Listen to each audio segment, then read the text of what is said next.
नमस्कार मित्र, कसे आहात सगळे? आशा करते की तुम्ही सगळे छान असाल. तर आज सकाळी उठल्या उठल्या मी ब्रश करते. मग किचन अस्ताव्यस्त होतं म्हणून किचन साफ करून घेतलं. भांडी बघितली, बापरे किती सारी भांडी ती. घासली मग हळूहळू हळू. मग काय धुवून पण घेतली. पटपट पटपट किचन आवरून घेतलं आणि झाडू मारायला सुरुवात केली. झाडू मारून मारून कचरा इकडे झाडते ते इकडे पळत होतं, इकडे झाडते तिकडे पळत होतं. नुसती माती माती झाली होती घरामध्ये. काय माहिती कुठून एवढी माती येते. आता मी पोहे भिजायला घातले आणि म्हटलं छानसा कांदा कापून बारीक बारीक कांदा कापून घेतला आणि नंतर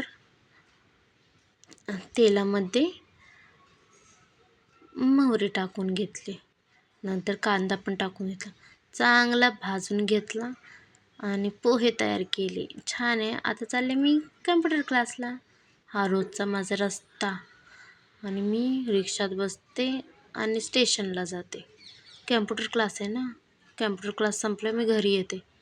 दुपारच्या जेवणाची तयारी म्हणून कणिक मळते. कणिक चांगली व्यवस्थित मळून घेते. नंतर अंड्याची चटणी बनवायला घेते. कांदा कापते, पीठ परत भिजाय ठेवलेलं मळून घेते आणि चपात्या लाटायला सुरुवात करते. चपात्या गोल गोल लाटून घेते मस्तपैकी आणि मग नंतर ते तव्यावर टाकते भाजायला.